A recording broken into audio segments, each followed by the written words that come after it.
Welcome to Archaeology Books for Fun, a podcast where we normally discuss books that are about archaeology, but anyone can enjoy. I'm your host, Tristan Harenstein, and I'm typically joined by Barbara Clark, but not today. Today, I'm joined by Dr. Andreas Garzon-Oechsle. So Andreas and I met what feels like an age ago in the fields of Indiana doing archaeological fieldwork, and we worked together for quite some time. If you follow some of our other programs, he also made a couple guest appearances on our Twitch streaming, Archaeology Arcade. You can find old episodes of that on YouTube. Andreas, just introduce yourself if you would. Tell us about your research and your specialty. Yes, of course. Thank you, Tristan, for having me. I'm very excited to be here and share some of my experiences as an archaeologist in South America. Originally from Quito, Ecuador, and I am an archaeologist and a geoscientist. I work at the Scripps Center for Marine Archaeology at the University of California in San Diego, and also for the Human Ecology Lab.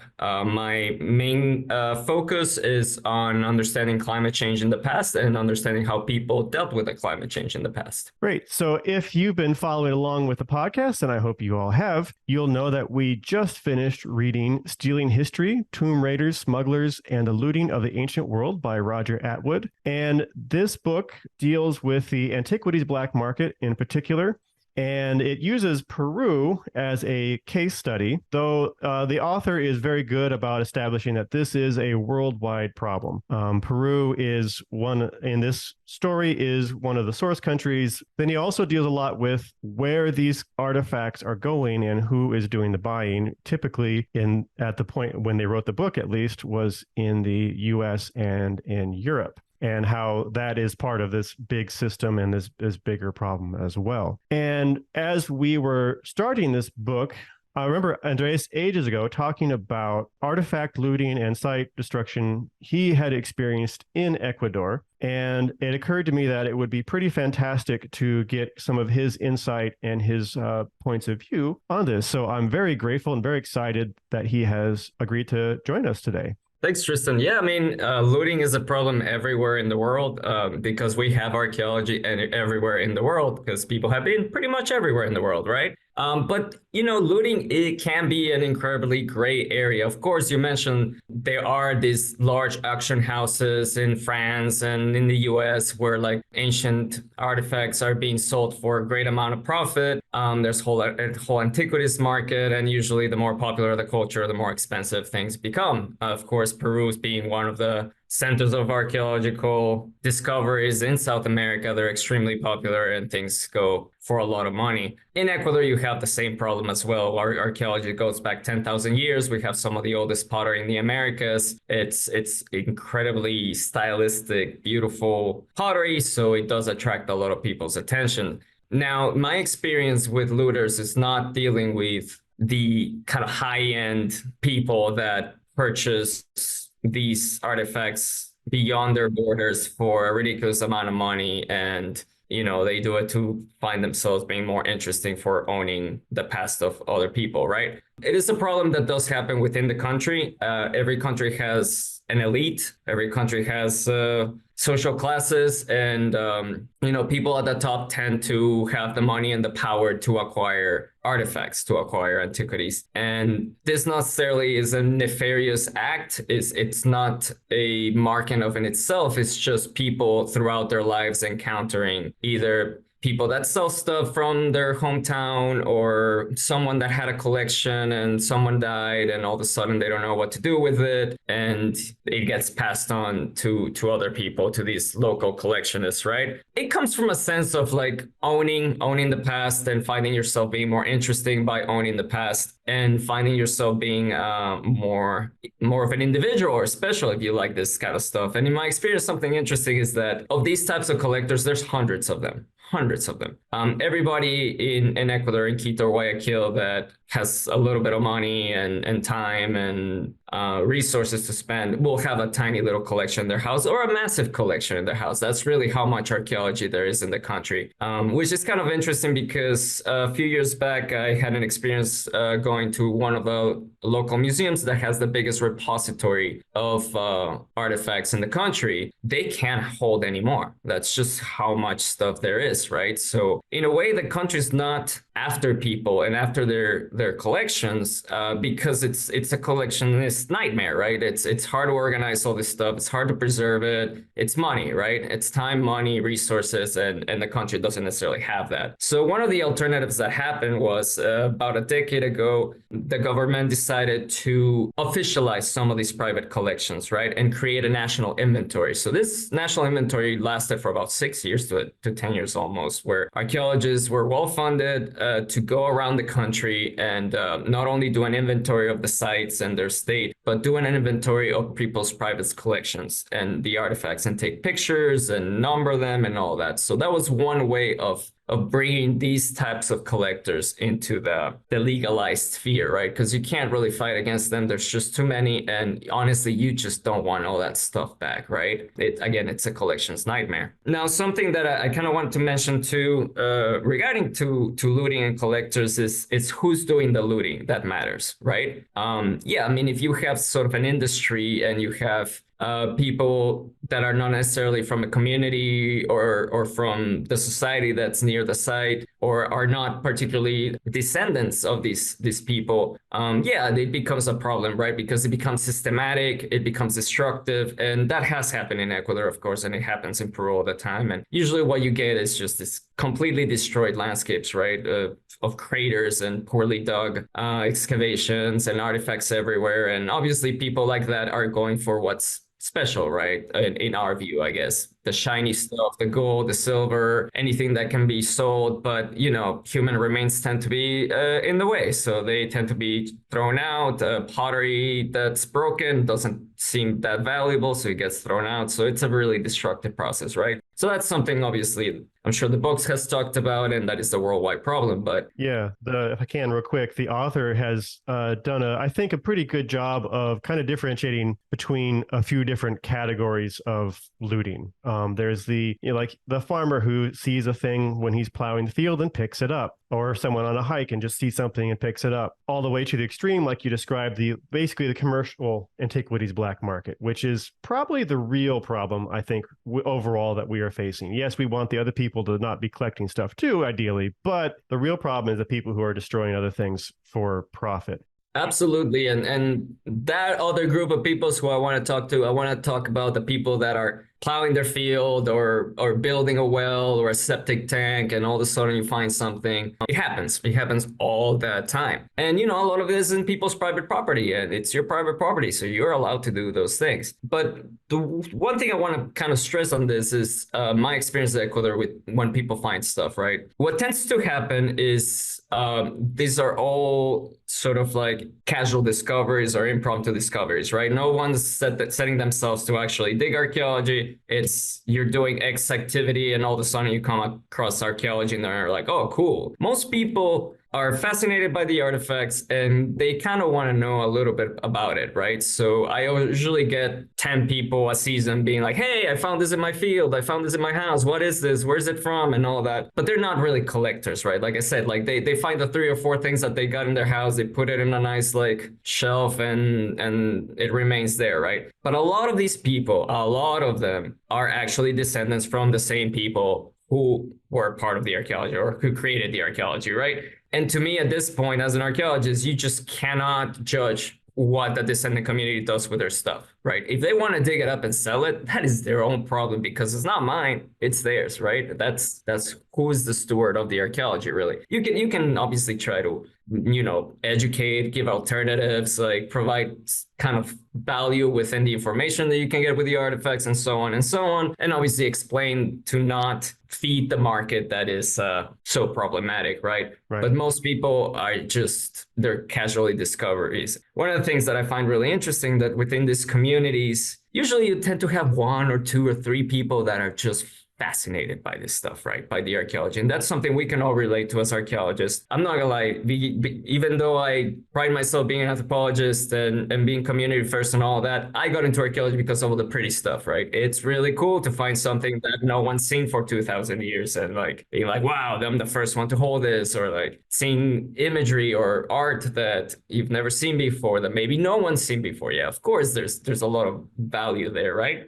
So that attracts a lot of people, regardless of your socioeconomic scale. So a lot of these quote unquote looters just tend to be archaeologists that are too poor to be archaeologists, right? It's people that have found a passion for it, have read themselves whatever they can get their hands on, have started collecting and organizing stuff and getting their own ideas from it, but they just don't have the resources to become archaeologists, right? Because archaeology is an elitist field. You need to have resources to become an archaeologist. No one that's struggling and trying to make it and somehow is able to put their kid through school is going to be like, go be an archaeologist. No, right. It's going to be like, go be an engineer, go be a doctor, do something that's actually going to pay for my bills, right? So it's very, very difficult for people in those conditions to officialize this like incredible passion that they have for the field, right? To emphasize, if I could real quick, that this isn't just a problem with Peru or Ecuador. I see the exact same categories, exact same kinds, or very similar kinds of behaviors in the US even. Not necessarily descendants. That is a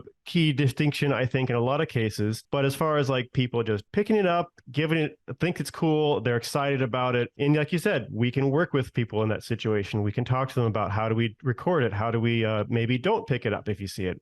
But the problem is the people who won't listen, you can't talk to basically about this stuff, right? Who don't care about it even. They just see it as cash. Absolutely. One story to tell you that it's really fascinating. So years back, I went to a part of Ecuador called El Cañar. This is in the highlands in the Andes, and it is one of the most indigenously populated provinces of Ecuador. Full of archaeology, full of fantastic archaeology. There's a mound there that it just looks like a little mountain, nothing special compared to all the crazy peaks in the Andes. But this mound has about 10,000 years of history. It's incredible. But it has been looted to hell because gold was found. Now, the interesting part of this story is that the looting actually was institutionalized in the local community in order to basically appease everybody and have a controlled way of the community dealing with this discovery and not having people tear each other apart for the gold. What the community decided to do is that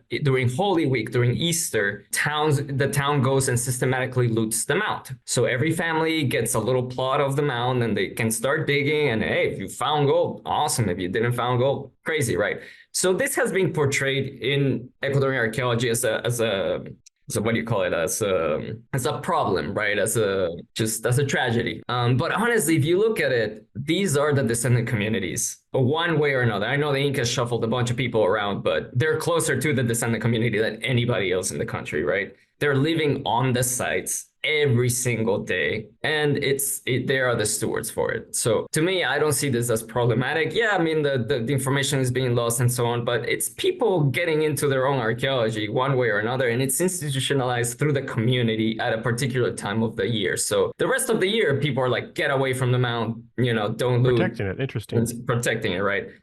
In one way or another, right? So this is an instance where looting happens all the time. You go to this mountain, it looks like the surface of the moon, how many craters people have created, right? But again, it's their past, so they can do whatever they want with it. That's something that was actually kind of the primary case study for Peru was Sipán, the archaeological site and the town. And one of the things the author observes is that for a lot of people in the area, it sounds a little similar. It almost becomes a cultural marker in itself. Like this is a part of their almost ritualized looting, I guess you could describe it that way, is actually a part of the heritage. And again, the author and the archaeologists involved painted it as a big problem, but I was a little more fuzzy on that too. It's a problem, but the question there is a problem to whom, right? Right.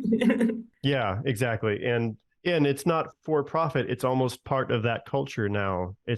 Right. So it becomes trickier to say that's wrong to me anyway. And obviously the problem here becomes where like people start collecting and building collections in their house. And then, there's an economic crisis or a bad year with the climate and you're just like struggling, right? Yeah, it happens. Like people will eventually end up selling some of their stuff again to those city collectors that I mentioned before that have the wealth to actually go around and purchasing this stuff. Right. So that becomes a problem too, but it's a problem of poverty, right? If people had the resources to keep their collections, show them to people, educate their young ones about them. Like we would be talking about archaeologists with museums and not looters with collections, right? Yeah. One interesting situation with Sipán was the city of Sipán was actually kind of a more recent creation, or town of Sipán. And it was part of the sugarcane boom and eventual bust in the area. And so similar, like you said, they're dealing with a lot of issues relating to poverty. One thing that the author kept hitting and the Peruvian archaeologist kept hitting was that these people in this town were not descendants, and even though they thought they were, and therefore didn't have any ethical claim to it. And I thought that was getting into kind of some similar kind of gray areas. I don't know if you've run into that. Sounds like the communities you're working with are mostly descendants. Yeah, that's really problematic. I mean, I run into that more in the United States because of people's archaeologists' claims of where people come from and them disputing groups, origin story, which is just a big no. Right. The classic example that I know of is the Seminole in Florida, right? It's the struggle where like archaeologists have been like, hey, no, you guys are from Georgia. You're not like the descendants of the Calusa or the Tequesta or whatever, right? And it's just, you cannot say that. First of all, because you don't know, because pottery is not people, right? Yeah, absolutely. Also, identity is not just genes. It's a sense of place, a sense of living, how you interact with the environment, and so on, right? So for us to be like, this is not the descendant community, it's like, then who are you to say that, right? Are you part of the descendant community, right? And people who are interested in what he's talking about with the Seminole do a search for no more stolen ancestors, because there's actually a very recent, like in the last year or two, push because despite some laws and because, like Andres is saying, some dispute over the Seminoles' claim to ancestry with certain groups, a number of museums, including the Smithsonian, still holds a lot of religious and human remain artifacts that the Seminole rightfully want returned, want repatriated. So this is a very hot issue, I'm sure worldwide, but I know I'm most familiar with, of course, the United States. So yes, that is very interesting as well, that it's something you've seen as elsewhere too. And something that kind of goes with it in South America that I find really fascinating is the invisibility of indigeneity. And that happens a lot in Peru, and it happens in the coast of Ecuador too. Mm-hmm. And this is the result of how massive the population was there during contact, right? Coasts, as we know now, suffered levels of depopulation from 90 to 95%. I mean, we're talking about 9 out of 10 people dying. So if you had a town of 100,000, you just ended up with like 1,000 people left. Like, it's pretty brutal. Yeah. So these identities had to be reconstructed in many ways, right? Where I work in Manabi, people in the past there, in the recent past, don't really consider themselves Indians, right? Or indigenous, or because they're a little bit far removed from that pre-Columbian process through the colonial process and through the depopulation, right? So their identities center more into the hacienda style, like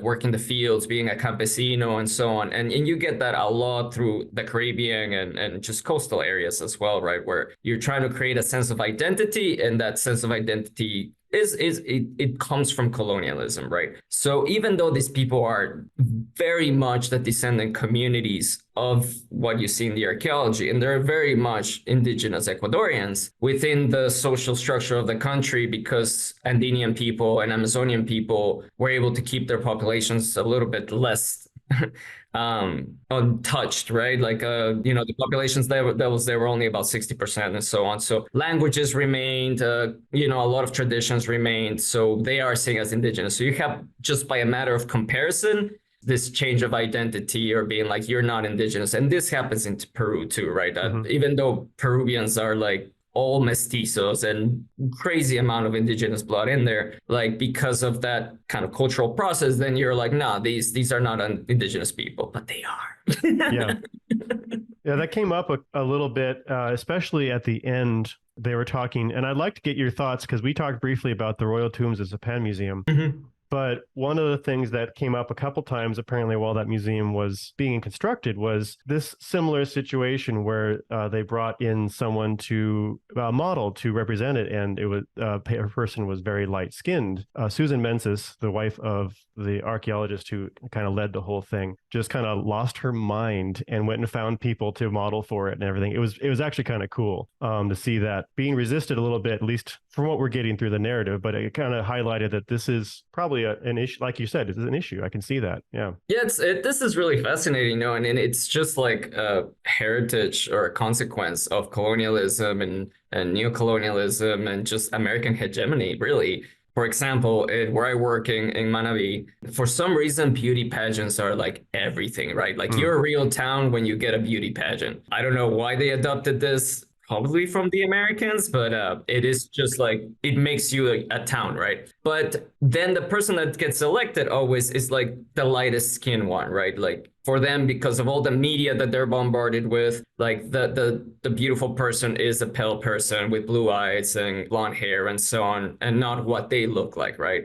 And sadly, this kind of remains even in their own interpretations of the past. Like in Manabi, people are extremely proud of their past now. I mean, kind of with the archaeology moving these ideas of this seafaring culture and just there's a lot to be proud of, right? So a lot of locals have started doing, not really recently, but let's say in the last 50 years, images of themselves building the boats, making the pottery, interacting with their environment, just to show like kind of their idea of what their past is. But yeah, they make everybody super light skin. And this is constant. Like a good friend of mine, collaborator in a place called Picuasa. He draws gorgeous representations of what the sites used to look like, activities like quarrying for stone and building the stone chairs and so on. But he still makes people a lot lighter than he is, right? And this is not something that I've brought up because I don't think it's my place. I might make a joke here or two and people will laugh, but like it is something that remains. And it's not just in the archaeological representations. There's a school nearby here, a research center where the kids go and draw themselves and all that. So they will draw children, but the children are white. And we're like, wait a second, this doesn't make any sense. But it also comes from the paints that you get and all that. So like you have a skin color paint, right? And it's not necessarily representative of what you look like. So yeah, it's really interesting. And representation matters. It matters a lot. Definitely. It sounds complicated and very delicate situation from what you're describing it. Yeah, I mean, and it's just something like you can't really judge people for just doing what they're influenced by, right? What you can do would be like, kind of like, usually with humor, you can get through a lot of people, especially in Manabi. They love their humor. They love make fun of you, and they will give you nicknames too. So if you play with that, yeah, you can definitely be like, oh, wow, look at that child. I haven't seen a child that white in Manabi. Is it a really like cloudy season or what, right? But yeah, it's just the complexity of Latin America or the Americas in general. I mean, we kind of have to create our own identity because a lot of our past was erased. So I mentioned the book talks a lot about the archaeological site Sipán and the town, and it ends with kind of the creation of the Royal Tombs of Sipán Museum. You want to see my ticket to Sipán? That was the ticket, huh? Yeah. Could I get a photo of that for the podcast, perhaps? Yeah. It was interesting to talk to you about this briefly a couple of weeks ago, because the way it's described in the book sounds very different from your experience. Yes. The book describes it as very thoughtful, very careful in how it places things and how it interprets things, always putting them in context, with the exception of the room of all the looted things where it was pointedly not in context. But it sounded like you had a very different experience with it. I want to get your experience on that because you were there personally. Yeah, I did. So a few years ago, I had a chance to travel in northern Peru and go to all these amazing sites and amazing museums. I mean, the archaeology is just fantastic, and the work that's been done is incredible. I mean, the Museum of Sipán is really nice. I mean, you can see that it was well funded and well thought of. The architecture of it is beautiful, and I'm glad that they went with the architecture of the pre-Columbian times and not just kind of fit to the colonial architecture that permeates coastal Peru. But one of the things that I did notice, and this is kind of actually a reaction, a comparison of museums, right? Because I saw them very close in time. It was the Lord of Sipán and I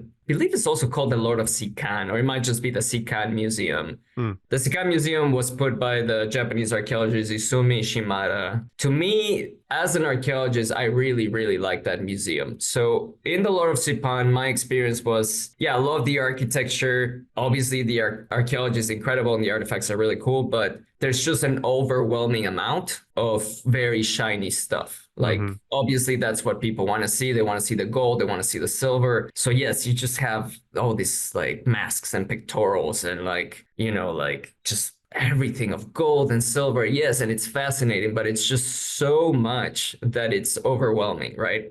Yeah, I mean, there's certain scenes of people, like there's the recreations of the tombs, and then there's like the famous kind of like the Lord of Sipán with his regalia and people around him and all that. But honestly, as an archaeologist, I could care less about the Lord of Sipán. I like people, and I like people doing things that people do, like cooking, cleaning, making the gold, making the artifacts, and just adding people to the archaeology, right? So, and this is not just a critique to the Lord of Sipán Museum because they've done a lot of things right.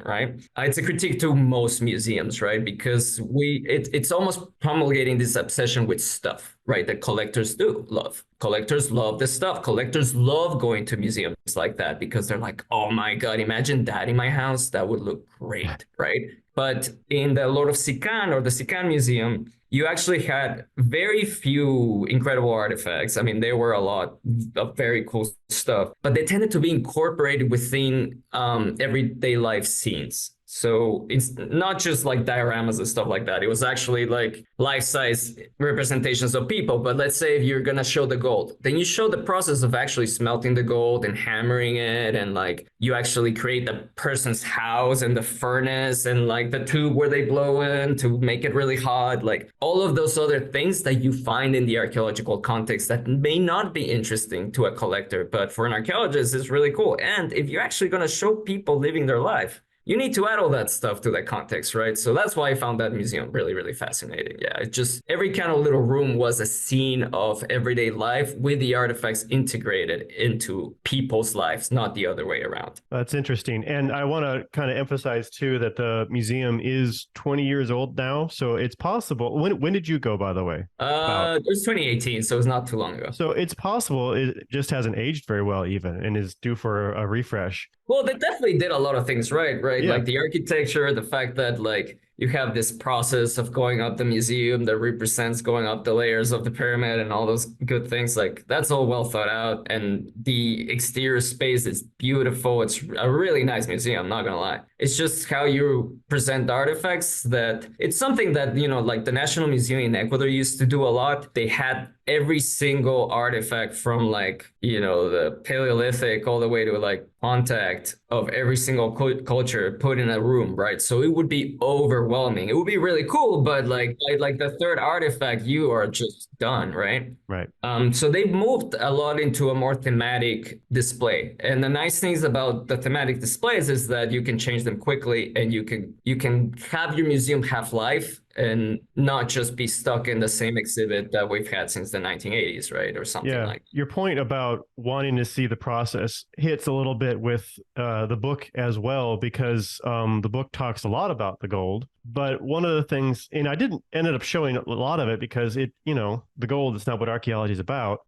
But there was like a couple pieces, like there was the bead with the skull-headed spider on a wire web, basically. And I was almost disappointed that it was gold because it was such a beautiful piece of craftsmanship, you know. And that for me, that's like, how did they get the wire like that? How did they, like, what went into that? That's what fascinated me, rather than it, you know, just being shiny. So I totally get what you're talking about, and that is definitely a often a shortcoming. And again, to emphasize, this is something you see in museums worldwide as well. The cabinet of curiosity type of like, let's put a bunch of stuff in the room and that's going to work for our, I mean, it's simpler, but it's less effective in the long run for reaching people and talking about the past for sure. Mm-hmm. One thing about the museum I also wanted to ask you about is the display of human remains. Mm-hmm. So in the US, that's an extremely touchy subject for a lot of very good reasons. But I know how I feel about it, but I also don't want to assume that our mess is everyone else's mess. So can you give us a little insight on what that situation is like? Is that less of a problem in that region as it is here, or? It is much of a less problem. Tribes in North America have had a lot to deal with their human remains being displayed and tinkered with and sold to colleges and all kinds of terrible things. And obviously that has happened in Latin America too, to some extent or another. In the coast of Ecuador where I work, because there is more of a disconnect between people and their past, and there are not really any kind of like close relationships with the dead. Yeah, people don't really care. They're more superstitious. Like you don't want to mess with a burial and you don't want to disturb it because you don't want to get bad juju. But it's not a like you can't do this because they're our ancestors and so on. One of the things that we do with archaeology in the coast of Ecuador, and this is true for other places in the Americas as well, is that archaeology is a way to create this sense of identity and to prove that a lot of these communities are ancestral communities. And in Ecuador, that is incredibly important because you can protect your lands and you can tie your lands to the community if you can prove that you're an ancestral community, right? So they love the archaeologists and studying the bones is part of it for our bio people. So they're all about it. Obviously, that has all kinds of problems with curation and storing and all that. And that's a problem of archaeology. And a lot of local archaeologists, pioneered by my mentor, Valentina Martinez, have done reinterments in Ecuador. They have been some of the first people to do reinterments, but it hadn't been something as, it wasn't a drive by the community to do it. People weren't shamed to do it. It was more like, hey, this is something that is important that has been done in North America to respect people's ancestry and so on. So let's try to do that too. And communities usually react fantastic to it. They, especially in the Andes and all that, they'll bring a shaman, they'll do a ceremony and do the reinterment and all that good stuff. But it's not really like you're gonna get in trouble, right? But it's kind of a moral imperative for archaeologists themselves. So we should push for this, regardless of how people feel. But I will tell you, this is really, really funny. In the coast of Ecuador, as archaeologists, we're like always careful with human remains. I really don't like showing human remains in presentations or anything like that, even though it's not really an issue with the local community. But I was helping in an excavation of the culture I studied, the Manteño, and there was a Manteño grave. And this grave, which is usually there's a shaft and then there's a place where you put the person and all that. The shaft had cut through an earlier grave of this culture is called Wangala. It's the culture that preceded the Manteño. So Manteño had just gone right through the other grave, right through the pelvis, tossed the pelvis on the ground, and then just continued digging down, and they put their own person in there and then they reinter them. So it seems like archaeology shows that they don't really care about their own ancestors. So, but granted, this is a very specific, very regionally tight tradition. So you cannot just extrapolate it to everybody else. Of course, yes. One example is not a pattern, right? Yeah. So yeah. But yeah, that kind of brings up to kind of one of my almost taglines at this point is that people are complicated and a simple answer is usually not the reality. It's usually a much more complicated. And no community, no town, no city is a monolith. You're going to have very different opinions, struggles for power that might not even be related to what you're doing or thinking of that you have to consider. And yeah, I mean, it's always complicated. Okay. Do you have anything else you want to make sure we cover? Oh, yeah. So one of the things I kind of wanted to mention as an alternative to facing collectionists. Remember, we're talking about people finding stuff in their houses by building a well or digging up a septic tank or whatever activity you're doing. You come across stuff and people keep it, right? Because they don't want to destroy it or they find it interesting, and it wasn't their property, so they keep it. So one of the things that I find incredibly useful now is using technology to approach people that have artifacts and record these artifacts in a new way and leaving the artifact behind. And this is with photogrammetry, right? Mm-hmm. So one of the things I've done in the past, if someone tells me, hey, I got something really cool, like, oh, I got this huge statue of an opossum made out of stone. Like, if I go and take it away, these communities never going to show me anything ever again, right? They're going to be like, wow, this guy's just going to take this stuff away, right? Like, this was mine. I found it in my property. Like, I have a personal relationship with this artifact now, and this guy's just going to come and take it away from me, right? So I was just like, okay, no, let me show it to me. I'll take about 100 pictures of it from every single angle, and then I can create a 3D model. And one of the things that I love doing is doing 3D prints. I do 3D prints of artifacts. So for example, this is a 3D print of a Manteño chair, which is actually at the Peabody, I believe. And if you all are watching the video version of this, I will put an image of that in the video. Perfect. I can always send you pictures too. Yeah. So this has two effects, or I found it has two effects. One of them is that people will be more likely to show you your stuff because you're not going to take it away, and they love seeing the model after and all of that. And second, one of the things that makes collectors collect is the uniqueness of the artifact, right? It's like, ooh, I only have the only one, so no one else has it. That makes me interesting, right? Well, I can take a lot of pictures, make a 3D model, and then print a bunch of the same artifacts. So some of the things I like doing, like, for example, this chair it's a big stone chair that the Manteño used to make, probably the most iconic artifact of the culture. And these archaeologists in the early 20th century from Yale went there, grabbed all the chairs, and now they're all over the world, and very few remain in Ecuador, right? They took our seats of power, they took our symbols, and it's being a whole nightmare to try to repatriate these chairs. Well, now I'm printing tons of these and giving it to all the children in Manaví, so they all have chairs, right? Like, what matters is the imagery. What matters is what this conveys about the past and a sense of belonging and a sense of meaning. And yeah, well, they can keep the original, right? But we're going to have our images back at least. Yeah, well, that's cool. That's a good way of dealing with that. I hadn't thought about the power of photogrammetry for that. That's right. Yeah. Okay. Well, I think that about wraps it up. I want to thank Dr. Andres Garzon-Oechsle for joining me today and giving his thoughts and his experience. Andres, do you have any place you want to promote online, socially, or anything like that? Sure.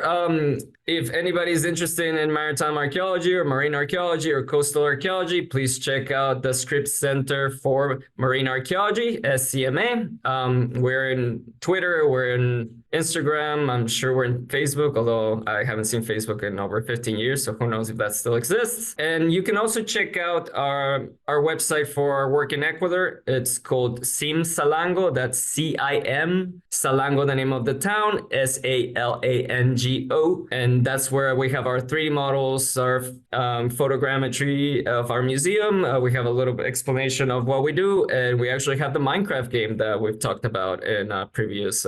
On the Archaeology Arcade we did, yeah. Yeah.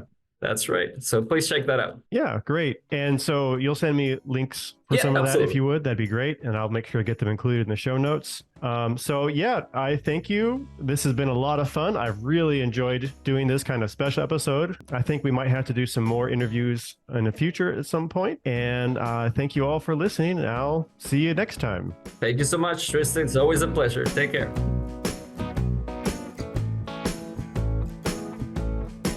Archaeology Books for Fun is brought to you by the Florida Public Archaeology Network, a program of the University of West Florida. You can find out more about archaeology and about FPAN at fpan.us. We appreciate any feedback, so if you're listening to us as a podcast, please leave us a review, and if you're watching this on YouTube, please like and subscribe. Thanks for listening.